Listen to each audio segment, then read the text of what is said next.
What up, everybody? How y'all doing today? I'm gonna turn this down a little bit. It's supposed to go down to under 50%. Oh, of course. Of course I have to authenticate now. Twitter's trash. But have to use it sometimes to get video clips. So, what we gotta do. That's what we gotta do. So, I gotta open that back up, actually. Give me a second, everybody. Sorry about that. I'm late today because I was late getting home and therefore late getting dinner. So had to start a little late. Usually we start a little bit before this, start around 8 p.m. Eastern Standard Time. But you know, stuff happens, so it's whatever. I am also on Central Time, so I'm an hour behind, hence getting late home. A little later than what we'd like.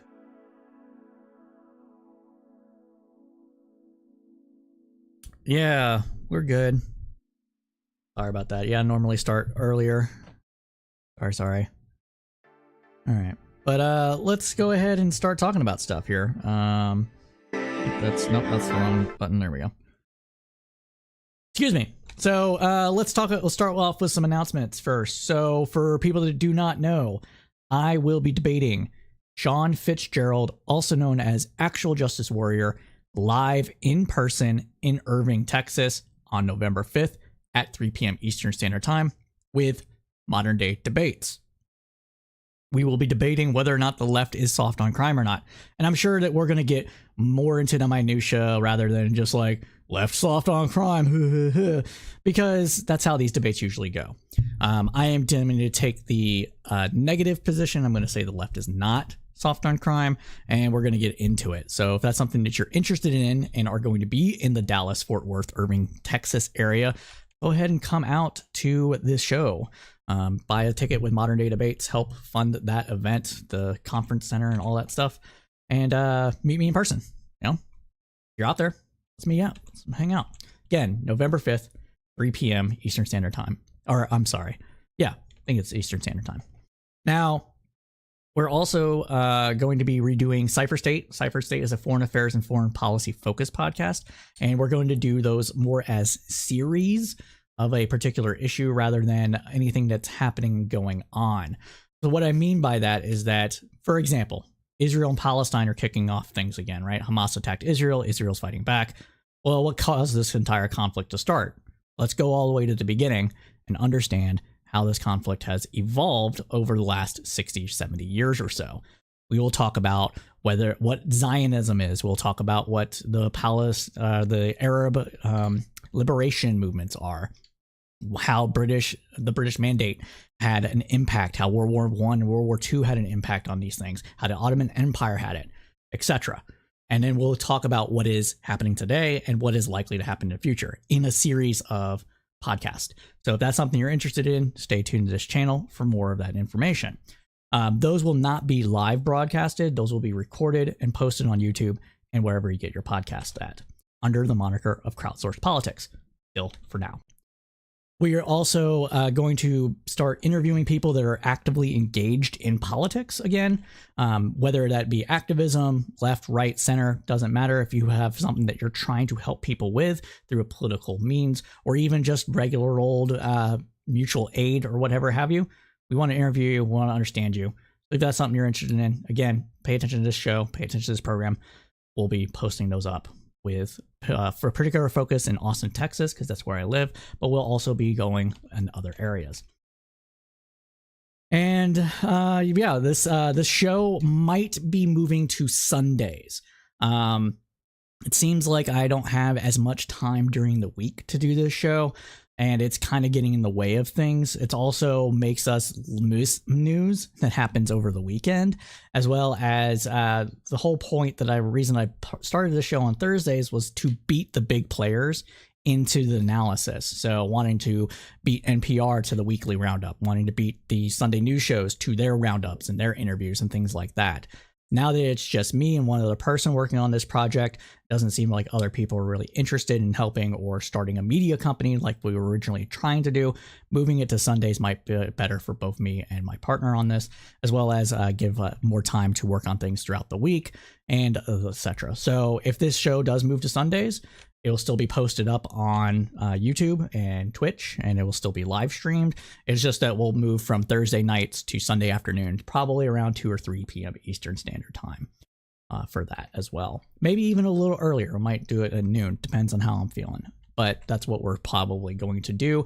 And that will be not for the rest of the year. It'll probably happen at the first of the year. But we are thinking about doing that. Just wanted to let you know. Oh, there's one other thing I gotta do. I gotta open up the chat here and get your pretty chats on the screen. All right, chat is up. We should be good on that.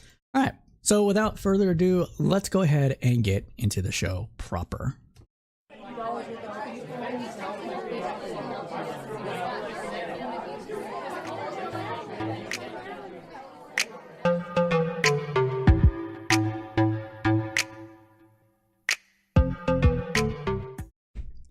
Welcome, everybody, to another episode of the weekly news roundup. I am the host and moderator of the Crowdsourced Politics podcast, Cypher, and we have a lot of news to cover today, so let's go ahead and get started. We begin tonight with an update on Russia's war in Ukraine on day 610 of the invasion. Our coverage of the war in Ukraine will be approximately twice a month as we make room in our news roundup for the Hamas and Israel war, as well as any other international news that becomes pressing. Let's get into it. So the Washington Post reported this week that Ukraine's security service, the SBU, was allegedly behind dozens of assassinations against Russian targets since February of 2022. The news outlet writes that the security service operations include the killing of a Russian Navy officer and the bombing of a St. Petersburg cafe that killed a Russian military blogger. Intelligence obtained by the SBU allowed successful strikes on high-value military targets, killing several other Russian commanders and only narrowly missing Russia's top general. So they are infiltrating Russia, and they are doing assassination attempts within Russia proper, bringing the war home to Russians as well. In other news, a Kyiv official on Wednesday confirmed that Ukrainian armed forces recently created a battalion made up of Russian citizens who traveled to Ukraine to fight against Vladimir Putin's forces. The confirmation followed a Tuesday story published by Bloomberg about the so-called Siberian Battalion, according to Newsweek.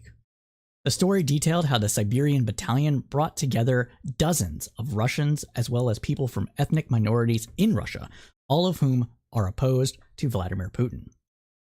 Volunteer groups of Russian soldiers such as the Freedom of Russia Legion and Russian Volunteer Corps have already been fighting in Ukraine alongside Kyiv forces, but the Siberian Battalion is the first known unit of Russians that is part of the formal Ukrainian army.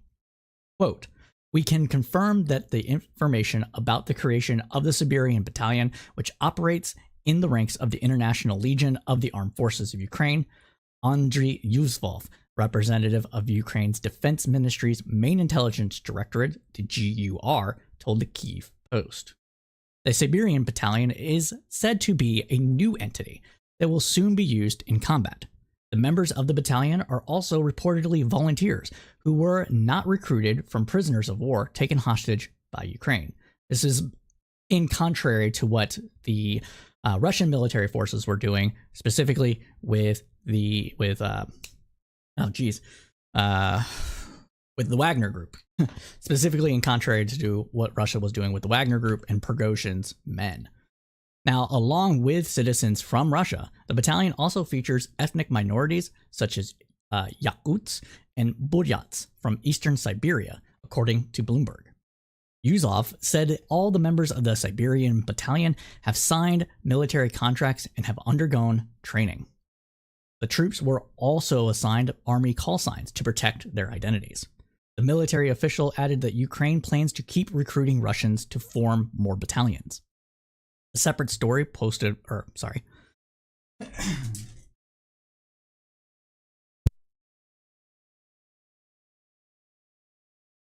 about that.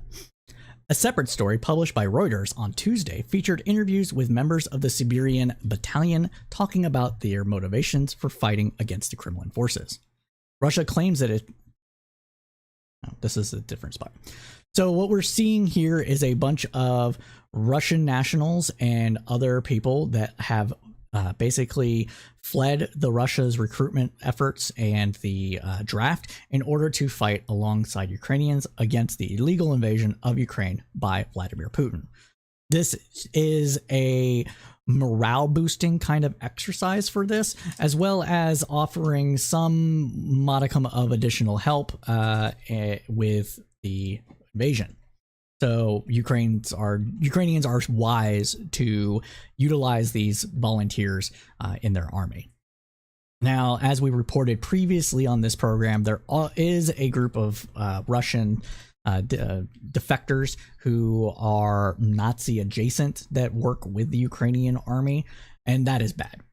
But in war, sometimes your enemy of my enemy is my friend, even if they're just not very good people.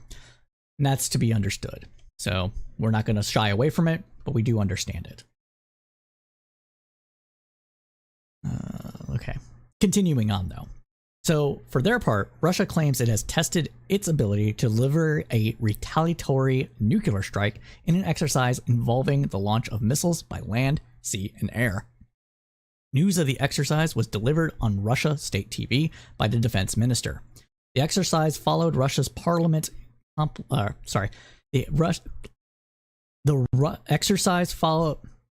The exercise followed Russia's parliament completing the passing of a law that withdraws Moscow's ratification of the global treaty banning nuclear weapons testing. Russia says that it is revoking its withdrawal, Russia says that it's revoking its party of this treaty only to bring itself in line with the US, which signed but never ratified the same document. Which is somewhat true. The United States didn't sign the document. It wasn't ratified by Congress. However, this is just, means to an end. It's to saber rattle. It's to be like, well, we have nukes. We have nukes. Better be afraid of us. But it's all show. It's all show. Because as I've said on this program before, if Russia were to launch a nuke, tactical nuke or otherwise, it would experience imperialism from everyone. It would get imperialized by China. It would get imperialized by the United States, Europe. Everybody would imperialize Russia. It would carve up the Russian state so that it could never do something like that again. And that's why I don't think it'll happen. Because Putin is many things. An irrational actor is not one of those things. So remember that. It's a saber rattling. Don't let them bully you into thinking that we're going to start World War III with nuclear bombs, because it's not going to happen. In other news, though, last week, Ukraine said that its Russian airfields in occupied parts of Ukraine, In other news, last week, Ukraine said that it hit Russian airfields in occupied parts of Ukraine, according to Business Insider. The strikes destroyed 9 Russian helicopters and air defense launcher vehicles, ammunition depots, and also damaged airfields, according to the Ukrainian defense minister. Russian mill blogger Fighter Bomber said on Tuesday that the strike was one of the most serious blows, if not the most serious, of Russia's special military operation, which is what Russia calls the invasion.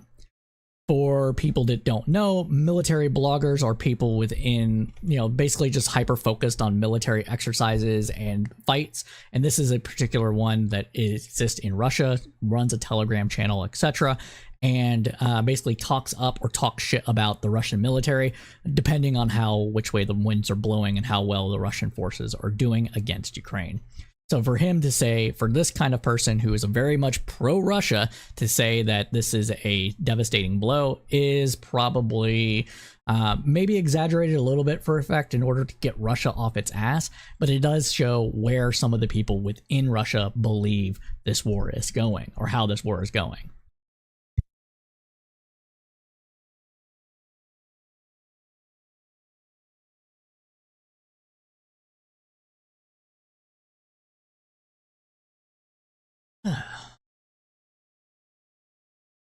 Now, while, as we said, these mill bloggers are mostly pro-Russian, but they often express frustration at Russia's performance and reveal when things have gone badly for Russia's forces.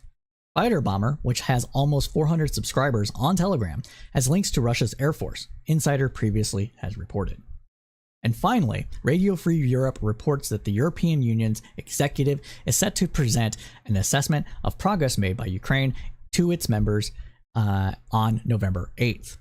It's a key step in the bloc's decision on starting accession talks with Kyiv. The assessment will come in an annual report by the European Commission detailing. The assessment will come in an annual report by European Commission detailing how far countries looking to join the bloc have advanced in meeting the necessary economic, legal, and other criteria. A decision is expected during the December 14th to 15th EU summit on whether to launch formal membership negotiations with Ukraine, a top priority for Kyiv as it fights Russia's invasion. And that concludes our update on Ukraine and Russia. Hi, Divinity143. Glad to see you. Wave to you as well. Sorry I missed your comment while reading off the news. Now, if you're just joining us, welcome everybody. This is the Crowdsourced Politics News Roundup. We do this typically starting at 8 p.m. Eastern Standard Time, Thursdays to roughly 10 p.m. Eastern Standard Time, covering the news that was of the past week with a kind of analysis only the crowd can provide. You can find this show on YouTube and Twitch. You can also find our other stuff on YouTube and wherever you get your podcast at. We are also looking for a video editor, and I will pay you for video editing. If you know somebody that wants to make some money off of video editing, that they can edit these talking head news segments, you can bring some little pizzazz to what we're trying to do and get those up on YouTube for us, that'd be greatly appreciated. So get in touch, please. So that's where we're at with that. We're also, like I said, doing Cypher State and doing a couple other things, as we said at the top of the segment, but we have more news to cover. We have more ground to cover. So let's keep going, and let's now move over to U.S. politics, starting up with the most recent news coming out of the House of Representatives. And in the House, we have a new speaker, who is Mike Johnson from Louisiana. But who the hell is he anyways? Let's get into it. So after 3 weeks of Republican-created chaos in the House of Representatives, they finally elected a new speaker yesterday. In a unanimous vote, Republicans elected Louisiana Representative Mike Johnson. The question on most people's lips in the last few days have been, who the hell is he? Time Magazine's Philip Elliott provided a recap and some insights into the new speaker. Johnson is a Louisianan lawyer who landed in D.C. the same month Trump was inaugurated. With a margin of no more than 5 votes, Johnson is starting his attempt at governing with one of the smallest majorities for a new speaker in a century.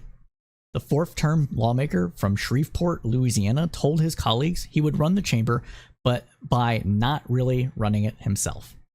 He promised a decentralized power structure and pledged that lawmakers themselves would have as much autonomy as they believed they needed.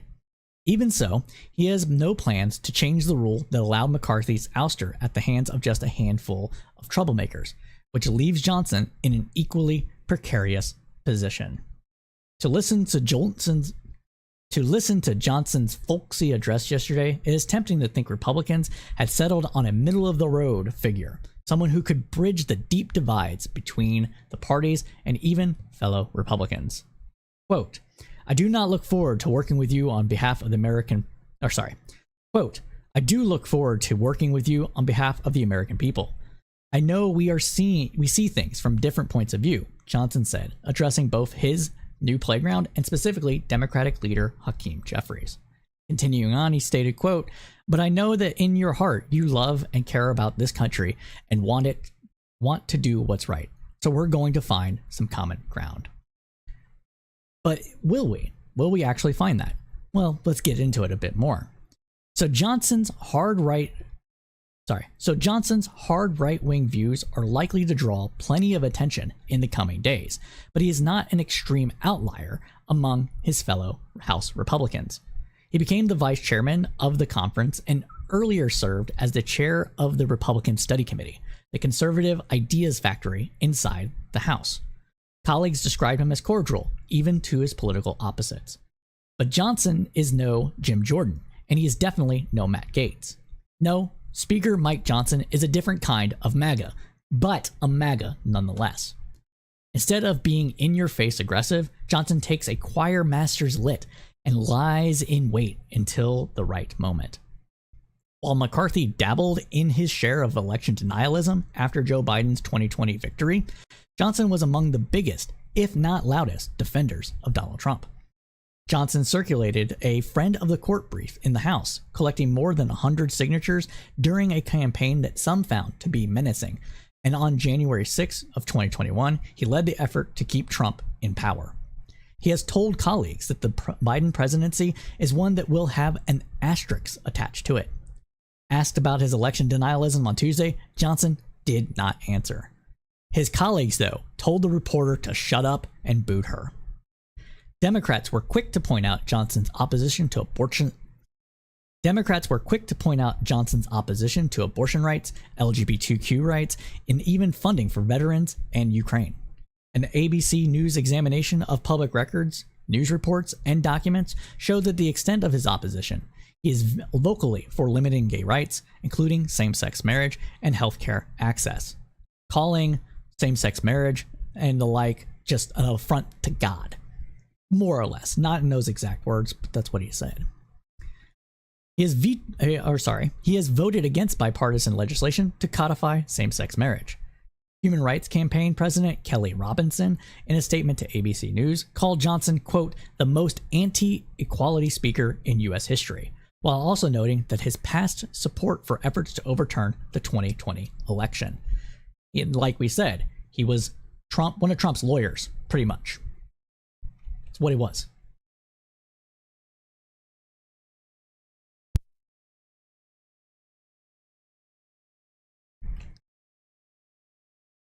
Sorry, I got it's like the weather changed here, so I have to cough. It's been dreary lately, so apologize for this. But let's keep going on. His work for Alliance Defense Fund, ADF, a Christian advocacy group, went back as far as 2002. The Southern Poverty Law Center says ADF is, quote, supported the recriminalization of sexual acts between consenting LGBTQ adults in the US and criminalization abroad, while claiming that a, quote, homosexual agenda will destroy Christianity and society, among other hardline stances on restricting LGBTQ people's behavior. Again, this guy is a religious evangelical fundamentalist, and we will get into that more so as we go on. But these are just a tip of the iceberg of this man's beliefs. He is also dedicated to stripping women. Sorry, but let's continue on. He is also dedicated to stripping women of their right to choose in a similarly hardline stance, according to CBS News. In January of 2022, he said, quote, a child in the womb is a unique human being with unique DNA from the moment of conception. Ahead of Wednesday's speakership vote, House Judiciary Democrats posted this video on X that we'll go over to now.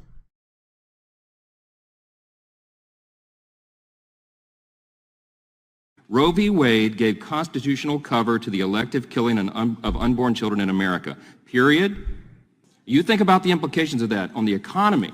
We're all struggling here to cover the bases of Social Security and Medicare and Medicaid and all the rest. If we had all those able-bodied workers in the economy, we wouldn't be going upside down and toppling over like this. Listen, the gentleman, I will not yield. I will not. What? Are you fucking serious right now? Roe was a terrible corruption of America's constitutional jurisprudence. Roe. Okay. So, to pontificate on that a little bit, he basically summed up that women should be forced to have children in order to prop up the economy and Social Security and Medicare. Medicare. What? Yeah, that is, yes, Divinity 143. That is Mike Johnson. This is where the Republican Party is at. This guy is seen as somewhat moderate within the Republican Party. The Republican Party's overtone window is extremely broken. And he just said that women should be forced to have children in order to prop up the economy. Think about that. He didn't say that it was murder. He didn't say that it was immoral. He said it was unconstitutional and a detriment to the economy. There's more ways to improve the economy than forcing people to have children. But he doesn't like those either. Let's get back into it, though. And in February, Johnson introduced a bill that would make it illegal for minors to be transported across state lines to get an abortion, quote, without satisfying parental involvement law. In other words, if a person is 16 and goes across the border without their parents' knowledge and they get an abortion, then that would be illegal, and anybody to help them do that would be faced with criminal penalties. Additionally, last year he proposed the Unborn Child Support Act, which would allow expecting mothers to collect child support payments while they are pregnant. At least there is a little bit of consistency here. And if they want to see less babies, man, this is one way to do it. This is one way to do it. Additionally, though, Johnson has championed Louisiana's abortion law, which is a near total ban and allows physicians to be fined or jailed for performing the procedure. Let me read that again. Johnson has also championed Louisiana's abortion law, which is a near total ban and allows physicians to be fined or jailed for performing the procedure. The Planned Parenthood Action Fund said that he has, quote, a long and disastrous record of attacking abortion rights and the full suite of sexual and reproductive health care services. For now, Johnson is working with the slightest of national profiles, giving him something of a blank slate with the American public. Kept a low profile, didn't get his name out there, was kind of reserved. But, as we're seeing here, that helps him. But it also makes us all question what his true motives are. Now, Johnson told his colleagues the House's first item of business would be a measure to support Israel in its war against Hamas, setting the chamber up to do its job for the first time in 3 full weeks. We'll see how that one goes. Because he has been against funding in Ukraine. Now, the White House and Senate Minority Leader Mitch McConnell alike have urged Congress to couple funding for Israel with Ukraine. The government is also due to run out of money in mid-November. Johnson has told colleagues to expect another stopgap spending resolution, likely into the new year, to avoid a holiday time threat of a shutdown. This, we should point out here, is exactly why Matt Gaetz led a successful charge to fire Kevin McCarthy, or at least purportedly did so. And during previous votes on Ukraine and on government funding, Johnson was a no vote. So, that's where we are. That's what he is. There's more stuff, though. There's more stuff. But a rank and file lawmakers know even one he says is miscategorized may not foreshadow what he will allow to come to the floor as Speaker. Or at least that's what lawmakers desperate for the House to return to what passes for functionality are counting on. But let's get us into some additional information about this guy. Would it surprise any of you if I said that he was a young Earth creationist? Do you know what that is? Well, if you don't know, I'm going to tell you. So a young Earth creationist is a person that believes that the entire world is only 6,000 to 10,000 years old. It is a movement thinning. Yeah, I guess thinning is a good word. Thinning evangelical strain of Christianity, very fundamentalist. It goes part and parcel with ideas that there are things that God just ordains, and there is a cosmic battle between good and evil that the U.S. is poised to actually participate in and lead the fight for good. Would it surprise you if I said that Johnson was also a maybe not a dominionist, because I don't know that exactly, but a person that believes that all power comes from God and that every single leader that exists on the planet only serves because of him. Would that surprise you? Would it surprise you that his evangelical beliefs stem to the idea that we should have gay conversion therapy in the United States, that it should be legal, that we should have religious instructions in schools, that we should see things go to the wayside because they're not part of God's divine plan? No, it shouldn't surprise you, knowing just a little bit about Johnson that we've went over here. But these are the kind of things that this man believes. And specifically on one of these fronts here, I'm going to read this off to you. And this is what they use every time to where is it? Sorry. Here we go. So, here we go. So I had to look it up really quick. But he's used this passage before to justify all manners of people existing in positions of power and whether or not we should minister to them or what have you. It is Romans 13:1, and it goes this: "For there is no authority except from God, and the authorities that exist are appointed by God." This is par and parcel for a thing that I like to call the power Jesus doctrine. And it's not a thing that I came up with. This was a Jeff Scarlett thing going back to the early 2000s. And it's the idea that everything that happens on the planet is godly ordained for some sort of higher divine purpose. And it is up to good Christian people to minister to the powerful, specifically the powerful, in order to have God's will done on as much of a scale as possible. It's completely ideologically consistent. It is completely rational belief structure if you are a person that believes that God does everything. But it is no way to run a country. And they, the Republican Conference, allowed this person to become speaker. This is why, folks, that I do not see myself ever voting for a Republican, ever. In my entire life. Never. Will not do it. Doesn't matter if they are a reasonable person that exists in, like, I don't know, Maine or something, right? I can't do it. I just can't.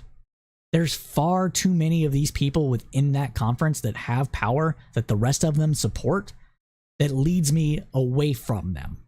Never mind economic conditions and other ideological points. This one is probably the biggest. I do not think that we should be able to, I do not think that we should follow people that believe that every single kind of thing that happens on the planet is God's will. It's also, in that line, it's also why he doesn't believe that global climate change or global warming is a thing, because only God can bring destruction to the planet. So this is where the Republican Party is. This is where they've been almost my entire adult life. Actually, it's been where they've been my entire adult life, but almost where they've been my entire life. And I'm 38 years old. So that's where we're at. And I encourage every single one of you that is watching this program or will watch it in the future to please, for the love of God, stop voting for these people. Because this is the only thing that will come from it. Nothing positive. And with that, though, that concludes this segment of the News Roundup.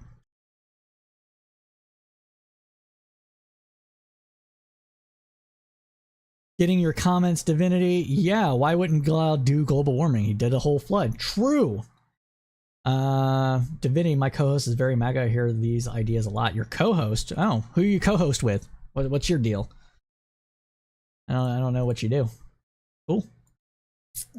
Based on the way he understands homosexuality, it makes sense that he is a young earther. Okay, young earther. Yeah. Oh yeah, and thanks for getting me in contact with people for editing. That's very appreciated. But yeah, that's Johnson. Well, let's continue on, though, with some additional news coming out of the House.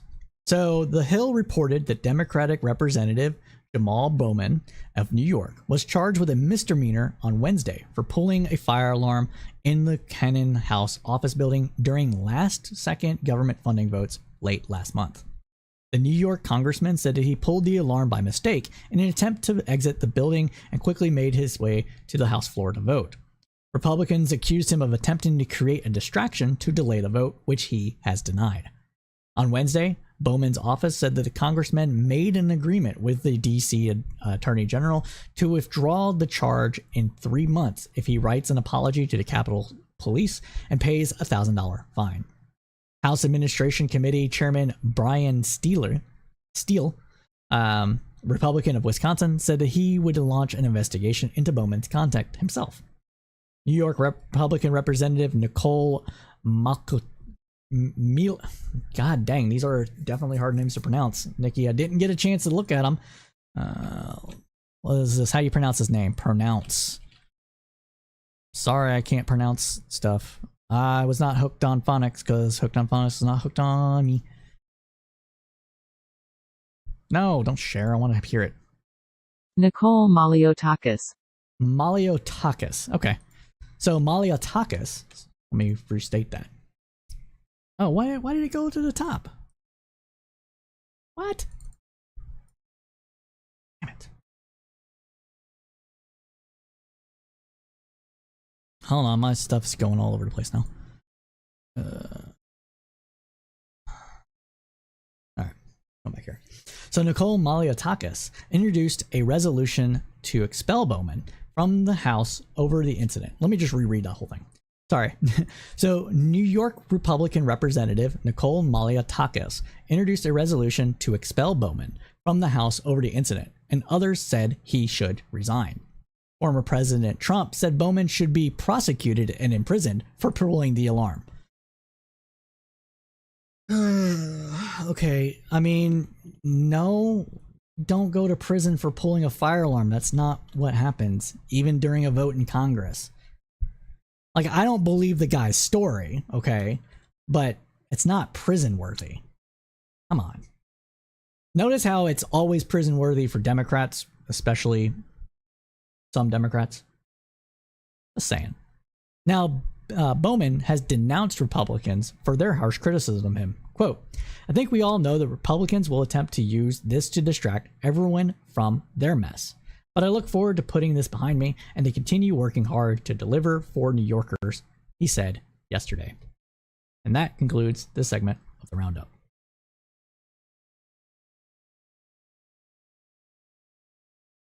Oh man, tongue-tied today. Sorry about this, everybody. Sheesh. Hey. Alright, let's move on now to the Senate. Some news coming out of the Senate. So the Senate has come. It's not a good night for me. Okay. Let's go on now to the Senate. Now, the Senate confirmations for 2 Biden nominees have finally moved forward. Let's get into it. So, per reporting from Reuters, the Senate Foreign Relations Committee backed by President Biden's nomination for former Treasury Secretary Jack Lew to be ambassador to Israel, paving the way for his expected confirmation by the full Senate. With Biden's fellow Democrats pushing to fill the positions quickly, in the aftermath of the October 7th Hamas attack on Israel from Gaza, the committee backed the nomination by a 12-9 vote, mostly along partisan lines. Lew is expected to be confirmed by the full Senate, though. He needs only a majority vote, and Democrats control the Senate by 51-49 in the chamber. Lew was supported by every committee Democrat, as well as Republican Senator Rand Paul. Good for Rand Paul. Got out of the way of something. Asshole. Also from Reuters, though, the Senate voted this week 98-0 to approve President Joe Biden's nominee to head the Federal Aviation Administration, Michael Whitaker, as the agency faces questions about near misses safety incidents and air traffic control staffing issues. The FAA has been without a permanent head for more than 18 months after a prior nominee withdrew. A senior FAA official said Whitaker, a former deputy FAA administrator, could be on the job as early as Wednesday. So hopefully he doesn't just become a fall guy for all the stuff that's happening, but the stuff that is happening with the FAA and air traffic control and flight near misses and all that stuff is due to staffing issues that we've had since the pandemic, essentially. And we need to train up new flight control crews and pilots to order to alleviate some of the issues that are caused by overworking, the ones that we have. Again, penny wise, pound foolish is the US government. But that, my friends, concludes the segment of the News Roundup. Let's move on now to some of the things that are happening within the Biden administration and Biden himself. It doesn't require any moves from Congress for him to do. First up, we have meeting with Xi Jinping. So according to the Associated Press, in the midst of two active, potentially world-changing conflicts in the Middle East and Europe, the US is hoping to find at least a small measure of common ground with China as China's top diplomat visits Washington this week. Over 3 days of meetings that began on Tuesday, top Biden administration officials, including possibly the president himself, will press Chinese Foreign Minister Wang Yi on the importance of China stepping up to its role on the world stage if it wants to be considered a responsible major international player. Secretary of State Anthony Blinken and Biden's National Security Advisor Jake Sullivan are both expected to urge China to play a constructive role in both the Israel-Hamas and Russia-Ukraine wars. Those meetings could set the stage for a summit between President Joe Biden and Chinese President Xi Jinping next month on the sidelines of an Asia-Pacific Economic Cooperation Forum leaders gathering in San Francisco. So let me say that again. So Asia Pacific Economic Cooperation, APEC, is a forum for the Asia Pacific Economic Community as well as the leaders, basically all the trade partners that trade within Asia, meet regularly or semi-regularly to talk over these things, and they're going to be in San Francisco for it. It's expected that Biden will attend that and possibly talk to Xi Jinping as well. Now, the US, though, has been disappointed with China over its support for Russia in the war against Ukraine and its relative silence on the Middle East. In addition, the world's two largest economies are at odds on issues such as human rights, climate change, Taiwan, the South China Sea, and North Korea. The goal, according to US officials, is to set the stage for another Biden-Xi summit at which the two leaders could explore cooperation or at least easing outright hostility on the most pressing matters of the day. Yun Sun, director of the China program at the Stimson Center, another Washington think tank, said Wang's trip signals that Xi-Biden summit is almost certain. So we've reported about what's happening in China on this program before. There's been lots of stuff that Xi Jinping has done within China that has created a whole mess in China. The Chinese economy is in a rut right now. If you don't know about that, then you need to watch some more Chinese observers and news analysis there. They had, over the last few months, like millions of people unemployed due to a combination of fallout from their stock market as well as zero COVID policy taking a long time to ease. There's all sorts of stuff. Xi Jinping used the COVID lockdowns and other things in order to cement more power around himself. And there are some observers that believe that he is a true believer in Maoist doctrine. So all these things are really coming to a head right now with things that are going on in the world. And if those are true, that Xi is a Maoist, then his worldview is more or less completely incompatible with Western worldviews.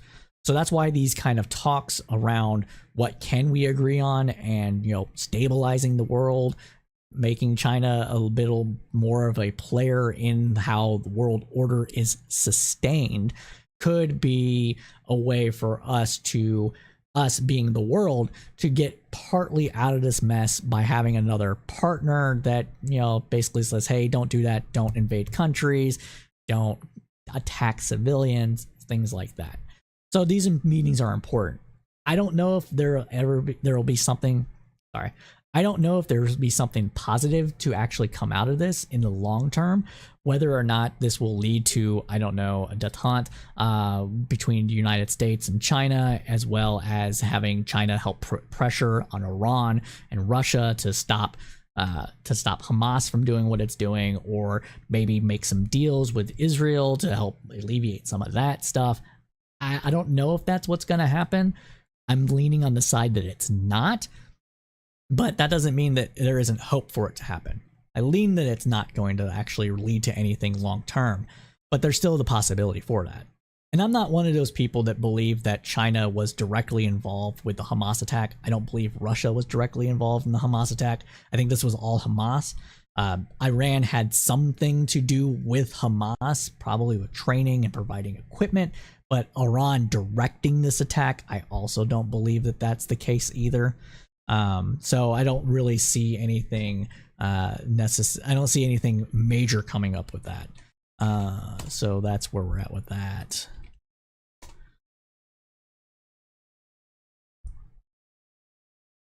To answer your question, Divinity, it looks like you're correct. We'll get this into the next segment, but as of 3 hours ago, CNN reported that we are going to have people deployed to the Middle East, but this isn't a deployment like what we saw with Iraq. This is more of a bolstering deployment to our partners in the Middle East, as serving as like a staging ground for things. So we're not deploying to Israel. We're deploying to like Qatar or Kuwait or UAE as a means of being on standby should anything happen. It's more of a deterrence deployment than it is anything else. Now, speaking of deterrence and what we're doing in the Middle East, let's get into what Biden wants for Israel and Ukraine. So, Politico reports that the White House has been quietly urging lawmakers in both parties to sell the war efforts abroad as a potential economic boom at home. Really? So aides have distributed talking points to Democrats and Republicans who have been supportive of continued efforts to fund Ukraine's resistance. They make the case that doing so is good for American jobs.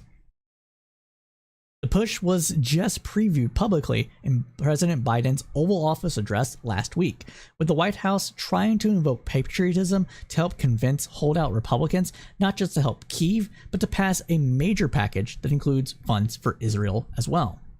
The White House's pitch is an echo of one made by an influential figure on the other side of the aisle, Senator Minority Leader Mitch McConnell. On top of communications with McConnell, Defense Department officials have also circulated slides to the Hill showing nearly $20 billion in investment in the industrial base via U.S. support for Ukraine. In other words, let's talk about that just a little bit before we get into it. So let me just restate this, and then we can talk about it a little bit. So, on top of communications with McConnell, Defense Department officials have also circulated slides to the Hill showing nearly $20 billion in investment in the industrial base via U.S. support for Ukraine. This includes nearly $3.1 billion in contracts targeted towards expanding the nation's industrial base capacity, including increasing artillery production approximately six-fold over 3 years. That ammunition is being provided to both Israel and Ukraine, officials have said. So why is this the case? Well, the majority of the munitions that Ukraine is getting and that Israel will probably get are going to be built in the United States. And the reason for that is that the United States doesn't just it does give arms to other countries. We've given arms to Ukraine. We've given arms to Israel. But it also gives loan guarantees. But those loan guarantees have to be used to buy things from the United States. We'll guarantee this loan, which is basically putting a backdrop on it so that it lowers the interest payments that you have to pay on that loan. In exchange, you buy our stuff. So every single dollar that the U.S. gives, or the U.S. puts towards, for every dollar the U.S. puts towards Ukrainian aid for its defensive war against Russia and incoming to Israel will circulate back into the economy, at least partly. And that's why we have this $20 billion of spending increasing the industrial base in the United States. So war is a jobs program. We are the world's largest arms manufacturer and exporter. That's why these things make sense. I'm not giving a moral calculus to this. I don't necessarily believe that we should be building all of the war arms that the world has. I don't think that we should be funding necessarily Israel. We can talk more about that offline, but besides to say I'm okay with the Iron Dome, but let's not necessarily give them bombs that they drop on Gaza. You get what I'm saying? There's nuance here. But it does have these positive economic impacts. So we have to acknowledge them.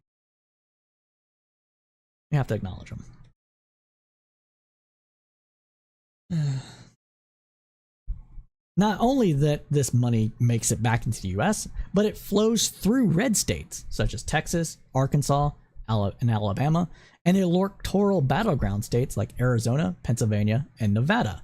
And the reason being is that's where most of the US arms are built. Now the White House, now the White House's $106 billion supplemental request includes funding for Ukraine, Israel, Taiwan, and border security. Quote, "Let me be clear about something," Biden said during his Oval Office address. "We send Ukraine equipment sitting in our stockpiles. And when we use the money allocated by Congress, we use it to replenish our own stores, our own stockpiles, with new equipment. Equipment that defends America and is made in America. Patriot missiles for air defense batteries made in Arizona. Artillery shells manufactured in 12 states across the country, in Pennsylvania, Ohio, and Texas. And so much more," he said. "You know, just as in World War II, today's patriotic American workers are building the arsenal of democracy and serving the cause of freedom." A little bit of jingoism there for my taste, a little bit too much there. We're not exporting freedom to the world, we're exporting munitions. Munitions kill people. We have to acknowledge these things. But I'm not against all of it. I just want to be honest. I don't think that whole serving the cause of freedom is necessarily what we're actually doing. But it is in our interest to do some of these things. With Ukraine, we're serving our interest. That also happens to lie with serving freedom. In Israel, we're serving our interest. Freedom? Probably not so much. But that, my friends, though, concludes this segment of the News Roundup. I'm sorry I've been tongue-tied, guys. I don't know what's going on. I think I just didn't drink enough water. Let me drink some more.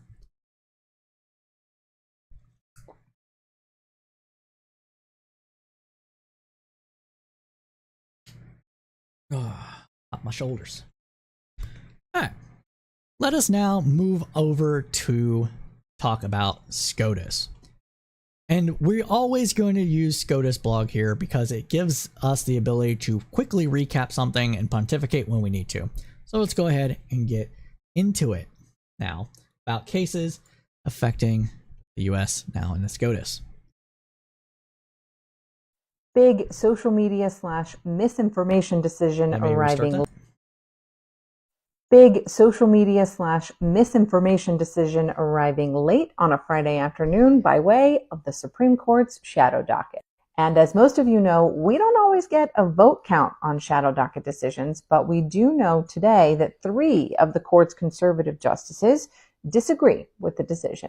So here's some background. The Biden administration wants to be able to talk to social media companies like Meta, Facebook, Alphabet, with Google about misinformation on their platforms about COVID-19, for example. A Republican attorney.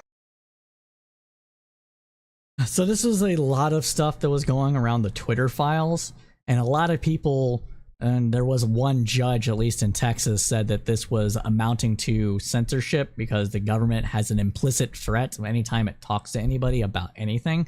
Like I said when we talked about this way back long ago, I don't even know if we got it clipped or not, that it would likely be a majority decision in favor of the government talking to these people, because the government has a vested interest in informing the public what is and what is not true. It just can't force them to believe things or only post what it believes to be true. And so that's why we're having this argument here. It was more than likely Roberts. So I mean, it was more than likely Roberts, and let's see, it was 3-6, so it's probably Roberts, Gorsuch, and Kavanaugh that ruled in favor of this. But you know, we might get into it. So let's let him play more. Attorneys general in Missouri and Louisiana sued the Biden administration, arguing that government employees are essentially coercing and pressuring these social media companies about misinformation, particularly about COVID-19.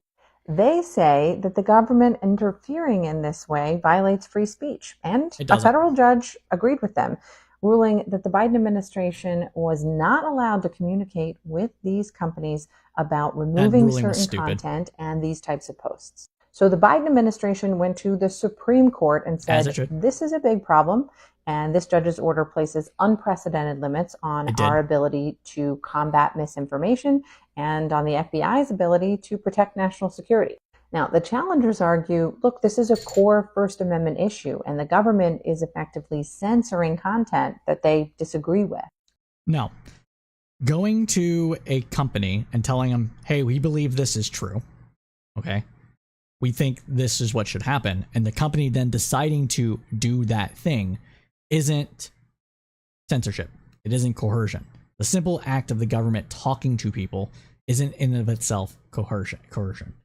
You just can't be, because if it is, then the government can't do anything when it comes to civil society whatsoever outside of actual police powers. You don't want only police powers to be used in order to get things.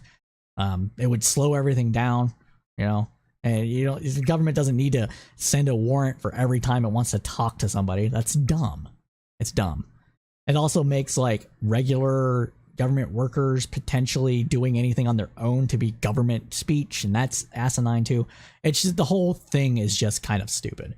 And I'm even surprised this had to go to the Supreme Court. The lower court judge should have ruled in favor of the Biden administration. But, you know, people are going to believe what they believe, so whatever. But today, the justices put that lower court order on pause, so the Biden administration is still allowed to communicate with these social media platforms about this type of content. The court also agreed to take up the merits of the case, which means they're going to weigh in on the First Amendment question here. And Great. And Justices Alito, Thomas, and Gorsuch publicly dissented from today's decision, saying this: at this time in the history of our country, what the court has done, I fear, will be seen by some as giving the government a green light to use heavy-handed tactics to skew presentation of views on the medium that increasingly dominates the dissemination of news. That's not what kind happened. of like we're doing right now. That is most unfortunate, they said. So that's where we're at with that.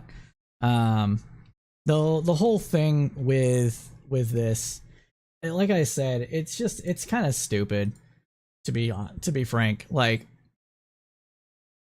if the government can't talk to companies and citizens and be like, this is true, what can the government do? That's what it's at. But continuing on though. So according to Ars Technica, and as the News Roundup has reported previously, this isn't the only case on social media regulations that SCOTUS will hear. The court last month agreed to take up big tech's challenges to Texas and Florida social media laws. The Florida law attempts to make it illegal for large social media sites like Facebook and X to ban politicians, while the Texas law prohibits social media companies from moderating content based on a user's viewpoint. Now, banning politicians on social media program sites, you know, I don't know. That one's icky to me. This is all comes out because Trump was banned after January 6th. He was 1 foot out the door already. That's kind of this gray area. More often than not, I'm going to side on not banning politicians from being able to speak on a platform in general. That said, that comes up against the companies and the platform or whatever have you. For example, maybe a news media site or something that comes up against their free speech, and the group, whatever group it might be, is free speech to have its own views and have free association. So there is a legitimate butting of heads of rights on this one. Now, for the moderating of viewpoints, that one should not go anywhere. The Supreme Court should just outright say this is bullshit. The media companies can do basically what they want. Media companies or social media companies can do basically what they want. Internet service providers and web hosting services and that sort of thing, that's a bit more of a gray area, because being banned from X or Facebook is one thing. Being banned from the internet entirely is a different thing. You're not entitled to a microphone. You're not entitled to put your poster up on a storefront. You're not entitled to go to the town square on the town's billboard and post whatever the hell you want. Okay? You're not entitled to those things. Free speech does not grant you a platform. It simply protects you from the government censoring your opinions. Social media is not the government. Social media is not the town square. Social media is akin to a store telling you to get out because it doesn't like that you're whatever. You're wearing a blue shirt today. We don't like people wearing blue shirts. Get out. And a company has the right to do those things. The only thing that a company doesn't have a right to do is not based on viewpoints, but is based on personhood. And that's because we don't want a society that tolerates racist, at least openly racist. So that's why we have things like the Civil Rights Act, and we have personhood protections or protected class status, that sort of stuff. Because a person can't help what they are. They can't help that they're white. They can't help that they're black, a woman, man, queer, non-binary, they beings. They can't help any of these things. Can't help if they're gay. Can't help if they're old. These are immutable characteristics. And so we want to protect those immutable characteristics. But if a person doesn't want to serve and religion, because the United States has got a thing for religion, but if a person doesn't want to serve a Knicks fan or wants to be associated with a person that loves reading, I don't know, Stephen King, that's all allowed. That's where we're at. That's where we're at with this. And that's why I think that this case is probably going to be ruled 6-3, more than likely, maybe 5-4. I'm not sure exactly where Gorsuch and Kavanaugh are going to land on that, but I am fairly certain that Roberts is going to land on the side of no, viewpoints are not protected by private citizens, only by the government. So that's probably what's going to happen. But with that, my friends, that concludes this segment of the News Roundup.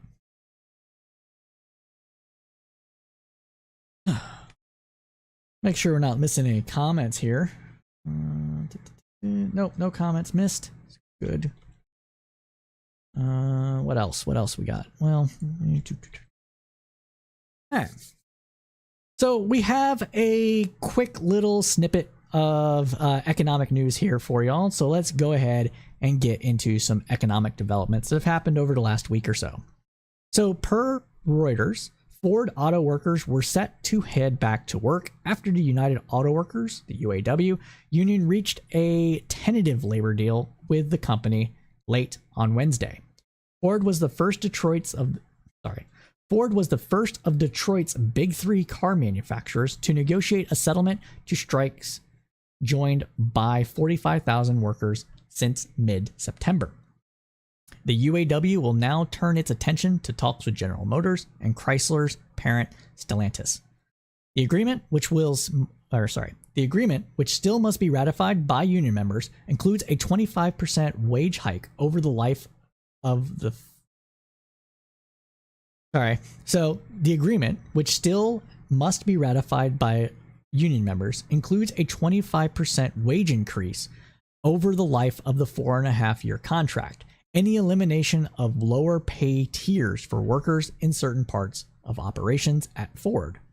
So this did, in addition to, what that means is that in addition to a 25% increase in pay spread over the course of 4 years, they're also going to eliminate these second-tiered waged workers that came in during one period that gets paid less than the workers that came in a different period, simply by virtue of when they entered the company.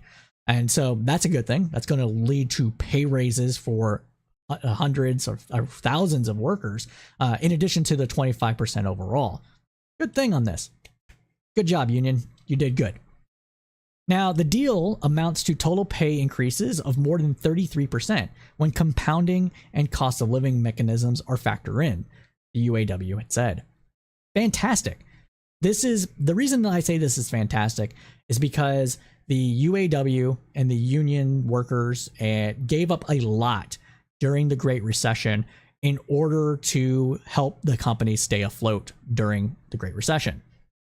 General Motors and Ford and Chrysler were all really buried in debt because they financialized a little bit. Don't turn your company into a financial asset. It's not what it's supposed to be.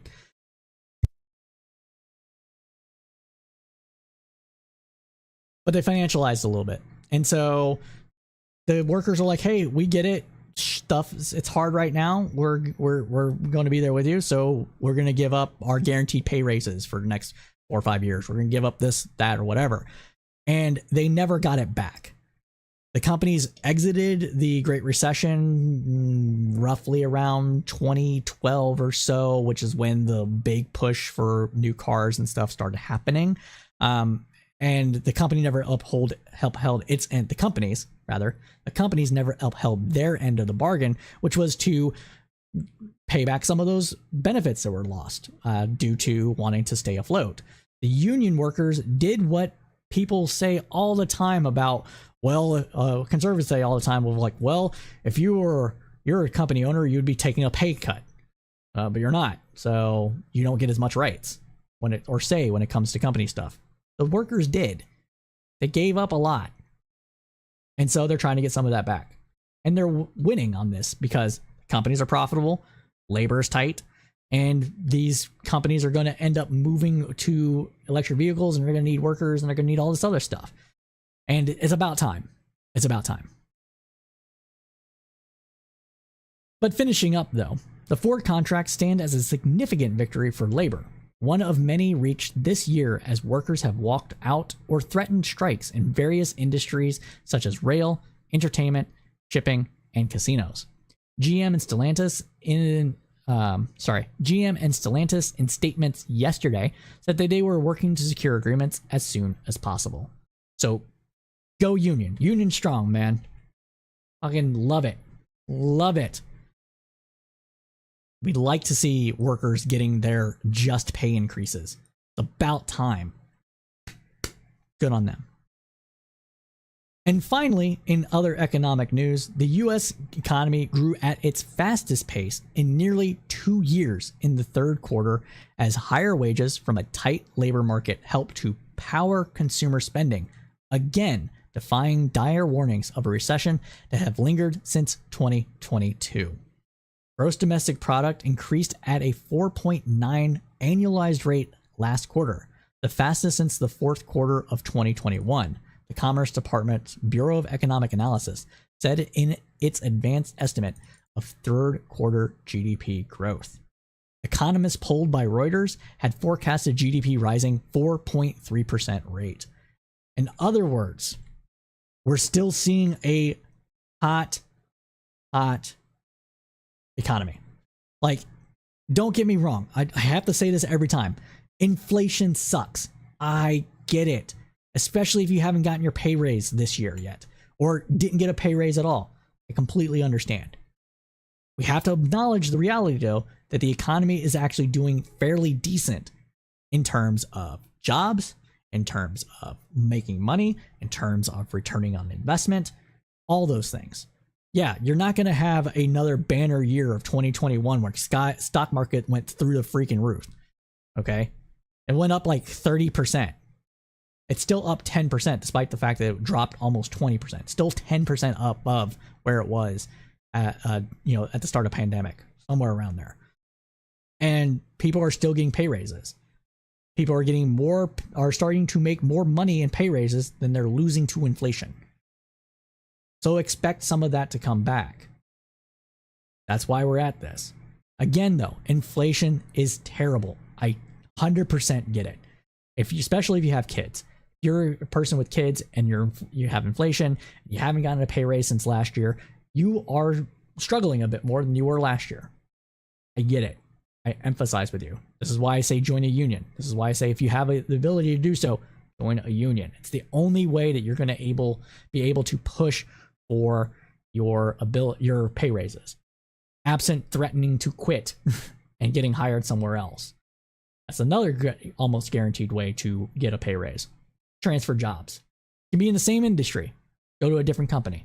Chances are you'll make more money. And companies are starting to realize that, or have realized that. And that's why we're seeing what we're seeing. But that, my friends, though, concludes this segment of the News Roundup.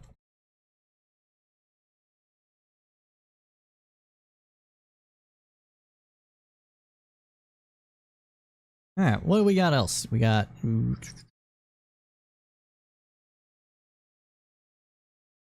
All right, now time to move over to some news from around the country. And we're going to start up today with some news coming out of San Antonio over abortion funding. So the Western Journal reported that taxpayers in the liberal-run city of San Antonio, Texas. All right, let's get into it though. The Western Journal reported that taxpayers in the liberal-run city of San Antonio, Texas, are potentially going to be paying for women to access abortion in contravention of state law. The coalition of pro-life groups is seeking to put an end to that program. According to the Texas Tribune, a lawsuit filed Tuesday in Bexar County, home to San Antonio, seeks to stop $500,000 the city is putting into a reproductive justice fund from being used to circumvent the state's ban on most abortions. The fund was part of a $3.7 billion budget passed by the San Antonio City Council just last month. In the lawsuit, the coalition of pro-life groups maintains the fund will provide grants to organizations that pay the travel costs of pregnant women who leave the state for abortion care. The plaintiff alleged that in the lawsuit that, quote, a criminal offense to engage in conduct in Texas that procures a drug-inducing abortion, even when the abortion is performed out of state, so long as the procuring conduct occurs within the state of Texas. So this is Texas law that makes it illegal to help aid a person seeking abortion access procedures. Doesn't matter what the purpose is. Doesn't matter if it's a elective abortion or a medical necessary abortion or whatever. It bans it all outright. And this is probably going to be a First Amendment. If there was actual what's the way to say this? If there was coherence to the First Amendment defenders within the Supreme Court as well as among the right wing, this would be a First Amendment issue. You're seeking abortion, you're helping a person get the abortion in support of your ideals, of your ideology, and you're doing so in accordance with interstate travel and all that other stuff. So why should it be against the law? That's where we're at. They're trying to make it illegal for you to leave the state to get a procedure that's legal in another state. There was somewhat of a civil war kind of fought over this stuff, remember? But as old as new again. Now, speaking of Texas law to stop interstate travel for abortions, let's move over now to this brief clip from a local Texas news program about just that thing. All right.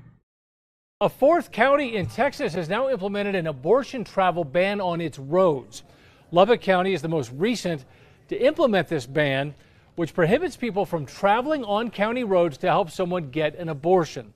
How the are you measure going to would do be this? enforced through lawsuits filed by private citizens against those who help women obtain the procedure. Lubbock County, which sits That's a little more than an hour ridiculous. from the New Mexico state line, is the third county in West Texas to implement such a ban. Come on, dude. Okay.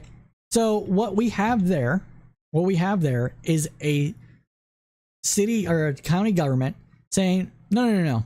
If you drive on our roads to get to another state, and in that state you get an abortion, and we find out about it, you can be fined and sued out the ass because your tax dollars are going to pay for the roads or something. I don't get it. This is really, really authoritarian. It is extremely authoritarian. In no other freaking context do we have it against the law to travel within the United States to do something, unless it's an actual crime, interstate criminality sort of thing. Then it's illegal. But you're not to go get a procedure in another state where it's legal. Again, this is coming up against some of the similar things that happened during the Civil War of states trying to force other states to follow its own laws.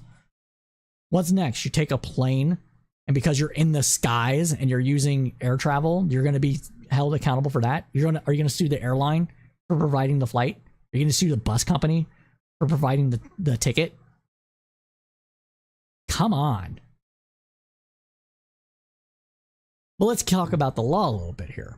So, according to KRQE News, the measure expands on a city ordinance rural Texas cities began passing in 2019 to ban abortions within their boundaries, even if the cities did not have a clinic performing abortions. Critics have attacked the campaign as an effort to intimidate women from seeking abortions in places where it remains legal, because that's exactly what they're doing. Mark Lee Dixon, a Texas pastor who has led the efforts, praised the vote.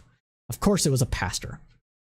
Quote, "Guys, I long for the day when, coast to coast, abortion is considered a great moral and social and political wrong and is outlawed in every state," Dixon told commissioners.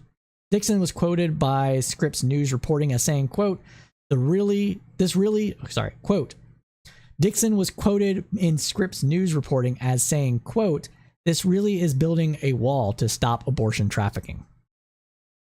Accusing those who travel out of state to obtain abortions as traffickers because, quote, "the unborn child is always taken against their will."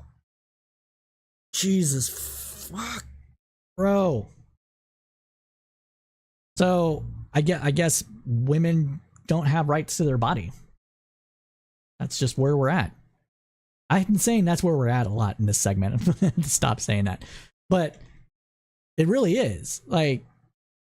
We are in Texas. They are trying to make it illegal to travel. So if a woman travels to another state while pregnant and has a miscarriage in that state, are you going to charge that person and their travel buddies in the commission of abortion? How are you going to know that it wasn't just a miscarriage? Are you going to petition to have their private medical records taken? You are, aren't you? Because you don't trust women. You don't trust people to do what is right for them. All because you believe that a medical procedure is murder. It makes sense to your worldview to view it as murder. Don't get me wrong. I completely understand where you're coming from. I don't agree. But that's what you're doing. And how are you going to enforce it? You're going to trample over other people's rights for a thing that has no capacity for thinking and feeling yet? That at most of the time doesn't have any kind of humanness other than DNA? It doesn't have personhood status because it doesn't have the ability to think and feel. Are you going to pay for, the child's care? Are you going to ensure that the child has a decent life if the woman can't get an abortion? No, you're not. So you're going to cause all these problems because you think of this immoral. You're willing to do other immoral things because of it. Y'all need to think about this. Continuing on, though. During a town hall, Dixon told Llano residents that a baby murdering cartel was targeting pregnant women in Central Texas and taking them by trains, planes, and automobiles, the Washington Post reported. Jesus Christ. Quote, I say an end abortion trafficking in the state of Texas, said Dixon. No violations of the travel prohibition have been reported in the counties with similar measures already on the books. The measure would not punish women who seek abortion, but would present legal risk to people who help transport them to get the procedure. And the reason that they think this, the reason they are targeting people that help and not the women themselves, is because one, they know if they target the women themselves, they're going to have a political shit show on their hands. Two, it's misogyny. They believe the woman is also a victim to circumstance or all this stuff, and not the murderer herself, but really a victim because she couldn't make up her own mind to do this. So we're going to hold other people accountable. It's nonsense. Nonsense. But that concludes this little brief segment on Texas and the Roundup. Let's see here. What else do we want to cover? I think I might call it early tonight, so I don't think I'll cover all this stuff, even though I started late. All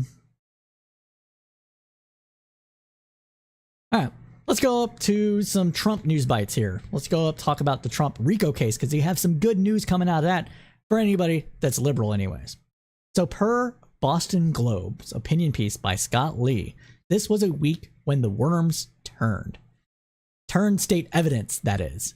3 of Donald Trump's legal cronies acknowledged the crimes they had committed as part of Trump's attempt to steal the 2020 presidential election from Joe Biden. On Tuesday, we saw Jenna Ellis tearfully plead guilty to a no prison term felony, even while pretending that her only real failing was not thoroughly checking what she was told by others. Laughable. Spare us, Lee writes. Ellis is 38, not 15. She accepted and spread other obvious lies without qualms. Before her, it was Kenneth Chesebro, a 62-year-old Harvard Law School educated attorney who, like Ellis, obviously knew better than to believe the lies Trump was spreading. He pled guilty to having conspired with Trump's legal enablers and fellow indictees John Eastman and Giuliani to put forward a fake electoral college slate in Georgia, as well as other states.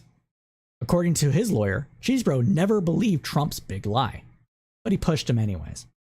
Not only that, but Chesebro himself acknowledged in an email the phony slate scheme was so illicit that it could appear treasonous. But you followed him anyways. And that's why you're turning state's evidence, because you know your goose is cooked. And Trump didn't agree to pay your legal fees. So much for loyalty. Now, the New York Times reported that if Ellis, Powell, and Chesebro all end up taking the stand, they could paint a detailed collective portrait of Trump's activities in the post-election period. Their accounts could include the thinking behind the frivolous lawsuits filed on his behalf challenging the results of the election, as well as the role Trump played in a scheme to create false slate of electors, claiming he had won states he did not. They could also touch upon a brazen plot to use the military to seize the country's voting machines. In other Trump news, though, we have more. So, per reporting from Salon, Trump dashed out of the courtroom with Secret Service agents in tow yesterday as his former lawyer and, quote, fixer, Michael Cohen, testified in his New York civil fraud trial. Trump's attorney, Chief Cliff Roberts, fucking nose itches today. Trump's attorney, Cliff Roberts, requested a directed verdict in response to Cohen, stating that he did not recall Trump or co-defendant Alan Weisberg directing him to inflate the numbers on his personal statement. New York Supreme Court Justice Arthur Engron denied it. That was the moment Trump rose from his seat and stormed out of the room with Secret Service agents chasing after him. Unbelievable, Trump repeatedly muttered. The former president did return a short time later, walking back into the room with lawyer Alina Habba. Robert again asked the judge for a directed verdict, which Erdogan's reported replied, absolutely not. There's enough evidence in this case to fill the courtroom. So what was he asking for? Well, because Michael Cohen did not recall getting told personally to inflate his numbers on documents that he submitted to other lawyers and such, that obviously, since he couldn't recall it, there wasn't enough evidence to continue the trial. But according to the judge, there's enough to fill the entire courtroom. And there is, because we have the receipts to prove it. Continuing on in this vein, though, the Roundup reported earlier this month that Judge Erdogan had imposed a narrow gag order on October 3rd after Trump shared on social media the name and photo of the judge's top clerk and suggested that she was politically biased. Trump was ordered to delete that post. On October 19th, independent media outlet Midas Touch broke a story that the post had remained up on Trump's campaign website for weeks. Enron then fined Trump $5,000 for violating the October 3rd order, which barred Trump from making inflammatory comments about court staff. Yesterday, Trump complained to the press gathered outside the courtroom that the judge is very partisan and, quote, the only person who is very partisan. I can't, hold on. Can I do it? Can I do the voice? The person who is very partisan. I can't do it. I can't do the voice. I did it last week. I can't do it this week. So we're going to scratch that. Yesterday, Trump complained to the press gathered outside the courtroom that the judge is, quote, very partisan, and the person who is very partisan sitting alongside him, perhaps more partisan than he is. After the lunch break yesterday, Judge Engron unexpectedly ordered the former president to take the witness stand and be sworn in. The judge then asked Trump about the comment. Trump said he was referring to Cohen and not Erdogan's court clerk. Okay. Seriously? You're seriously gonna think that you thought that was gonna do it? You thought you were gonna get away with that? Seriously? Really? Alright. After the judge asked if Trump always refers to Cohen by name, Engron determined that he didn't find Trump's credible and levied a fine of $10,000 for violating his narrow gag order. Don't do it again or it'll be worse, Engron warned in court. And ABC News reported earlier today that Judge Erdogan said that he would reconsider the fine, because Trump's lawyer, Christopher Keese, argued that Erdogan had misinterpreted Trump's comment and was impinging on his right to free speech. Quote, I'll reconsider the sanctions decision because I do not want to see the clip and the transcript. Sorry. Trump's lawyer, Christopher Keese, argued that Engoron had misinterpreted Trump's comment and was impinging on his right to free speech. Quote, I'll reconsider the sanctions decision because I do want to see the clip and the transcript, Engoron said. Unless I say otherwise, the decision stands, he added. During a break, Engoron said that he had reviewed the video of Trump's hallway statement and reached the same conclusion as yesterday. Quote, the Trump was referring to Erdogan's law clerk when told reporters that the judge has a person who is very partisan sitting alongside of him, using this imprecise language as an excuse to create a plausible ambiguity about whether the defendant violated this court's unequivocal gag order is not a defense. The subject of Trump's public statement to the press was unmistakably clear, Engoron had said. So Trump just can't keep his mouth shut. He's going to go attack, and cover everything else that he can with all this stuff, because that's just what he does. He is a petulant child. His ego is the size of the state of Texas, probably the size of Russia, and he just can't keep it in check. So if someone slights him in any way, he's going to go on the attack. And that's why he has no loyalty. That's why he threw all of his lawyers under the bus, except Giuliani, which means that Giuliani's really got dirt on him. That's what that means. Or maybe he thought, oh, they love me. They just love me. I'm the most lovable president ever. I don't know. But it does seem that, one, Giuliani's protected for some reason. So maybe Giuliani's got the goods on all things Trump. Two, He has no loyalty whatsoever, which is why these other lawyers are turning their back on him, because he left them high and dry. And 3, he's constitutionally incapable of keeping his mouth shut about anything that could anything that damages his reputation in any sort of slightish way, or his inability to keep his mouth shut when he can brag about something. And that is ultimately going to be his downfall.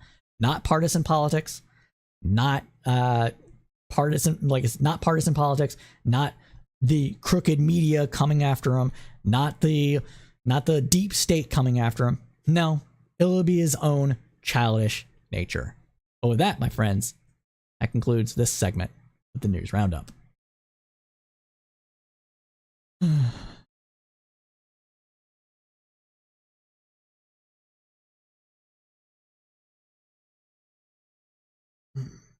What else we got? We got book ban causes.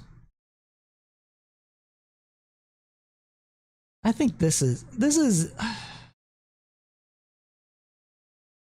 all right. We'll talk about this because I have some thoughts about this. I think this is a decent thing to talk about, and then we can wrap up the news roundup. So what we're going to talk about now is something that was seemingly done with good intentions, that was read maybe the wrong way or felt like signaling out and segregation. And it's something that's worth talking about, and I have some thoughts on it. So let's get into it. So earlier this year, children's book publisher Scholastic said that the state efforts to ban literary works that discuss race and gender caused a, quote, almost impossible dilemma for the iconic book fairs that it has hosted at elementary schools across the United States for decades. As reported by Business Insider, there are a slew of laws and policies in Republican-controlled states banning specific kinds of books, or restricting access to them from school libraries and classrooms. As a result, Scholastic announced a decision to segregate books dealing with race, gender, and sexuality at elementary school book fairs. Elementary schools that hold Scholastic book fairs, where students can typically buy books on their own, now have the option to opt in or opt out of the Share Every Story, Celebrate Every Voice collection. That section is made up of titles believed to be most likely restricted in schools. This set of children's books features over 60 different titles and includes biography on Supreme Court Justice Ketanji Brown Jackson, who made history last year when she became the first Black woman to serve on the nation's high court, and a book focusing on the late Georgia congressman and civil rights icon John Lewis.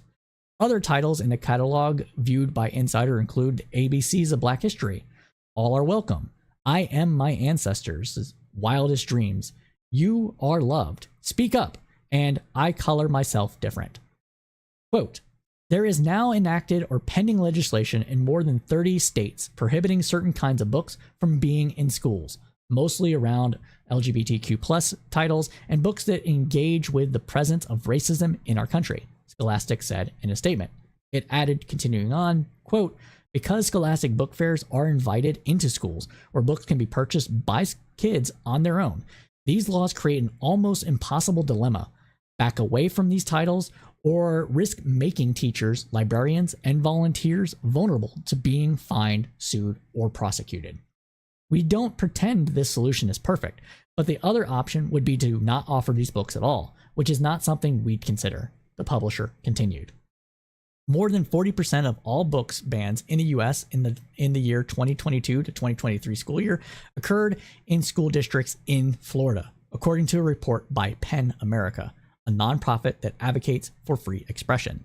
Quote, PEN America recorded 1,406 ban cause cases.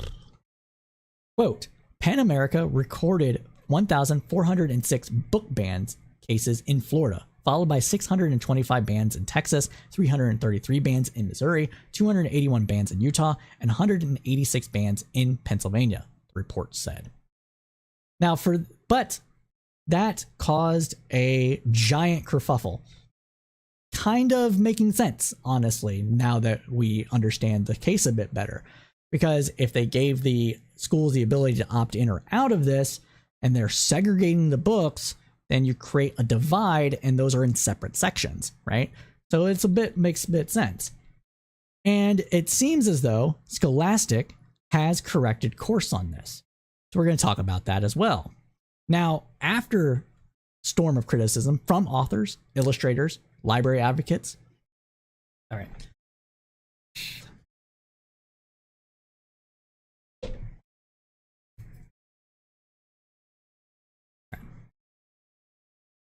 So let's talk about it. So after a storm of criticism from authors, illustrators, and library advocates who decried the move as self-censorship, Scholastic backtracked on their earlier decision per reporting from the Washington Post.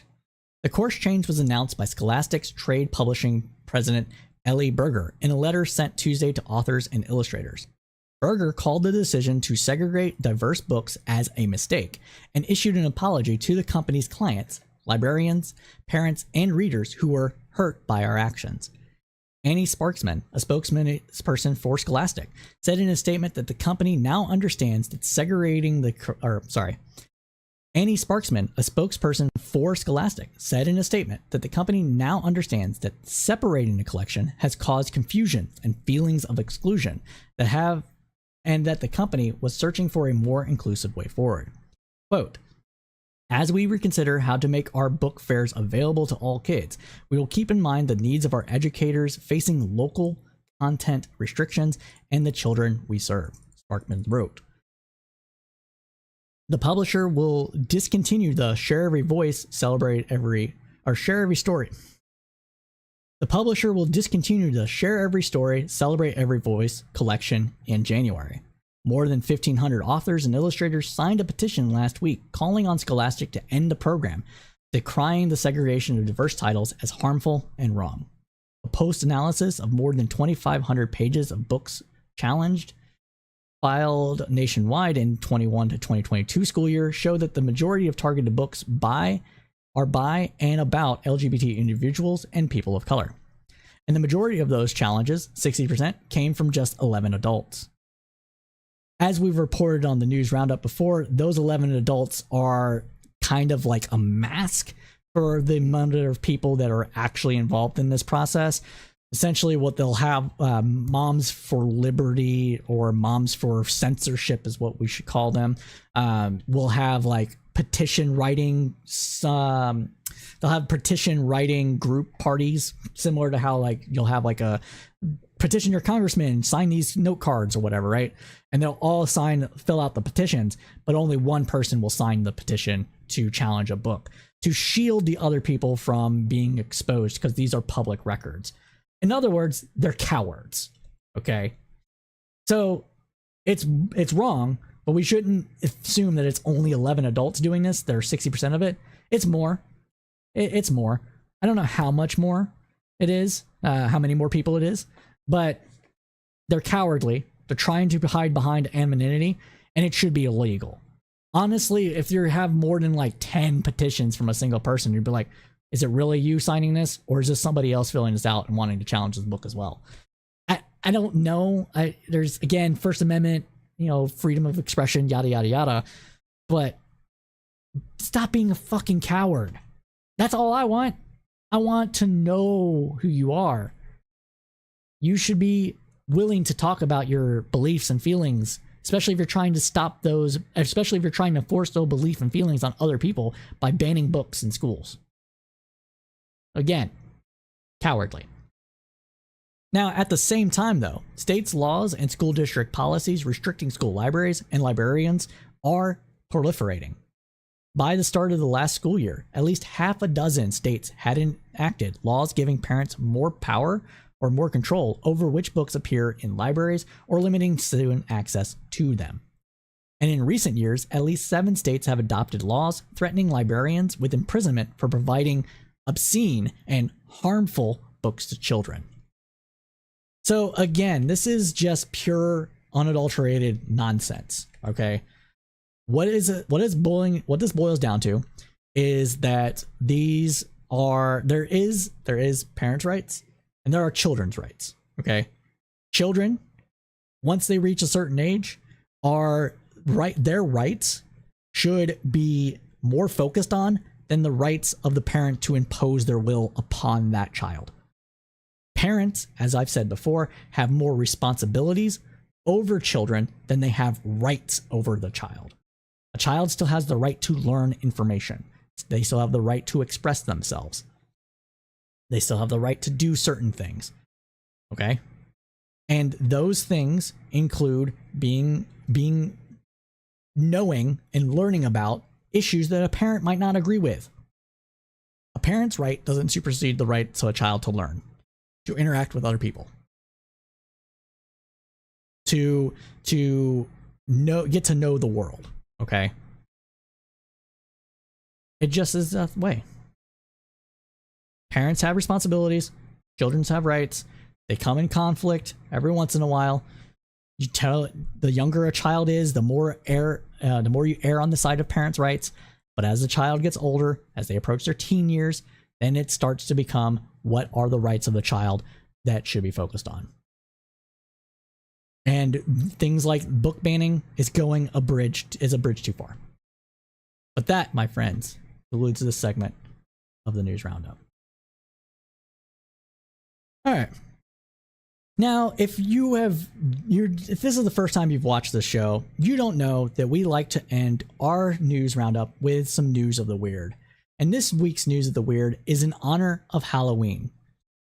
And it's all about a doll named Agnes, who just might be haunted. Here is a picture of said doll. Kind of looks normal to me. That's a normal looking doll. But does she look creepy? I don't know. I don't think she looks that creepy. But let's find out about it. So this is from the New York Post. So Yvonne Hides from Glasgow, Scotland, said that she was gifted a doll during a ghost investigation and has been plagued by strange happenings ever since.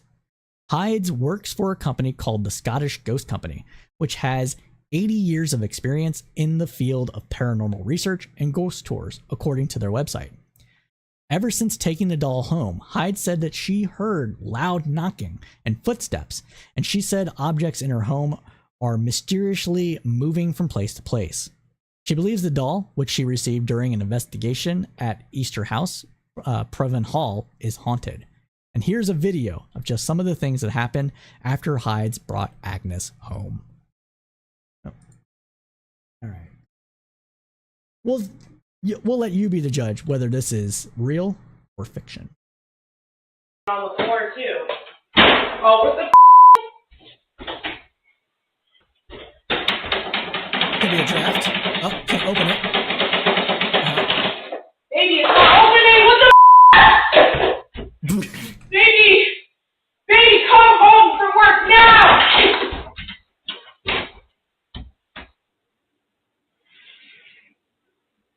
What?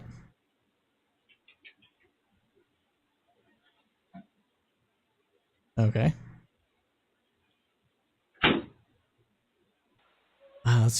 I mean, this is creepy.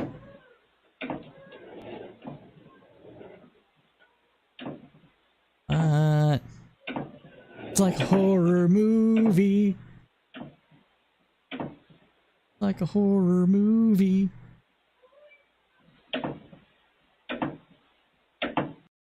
Okay, but no, don't load an ad.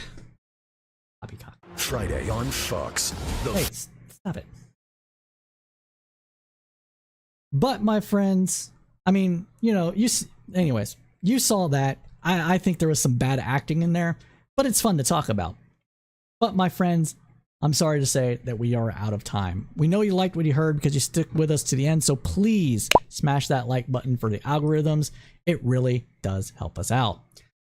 We like to give special thanks to our producer, Nikki Adams, who writes this copy most weeks, almost every week. There's only been a few times where she has not been able to, because without her, this would not be as a robust or comprehensive news roundup that we're able to give. So thank you, Nikki. We also like to thank our Facebook and Discord communities who provide articles and share things with us either directly or through the community itself, and helps us curate this with some interesting stories that they might have seen that we did not. So thank you to our community as well.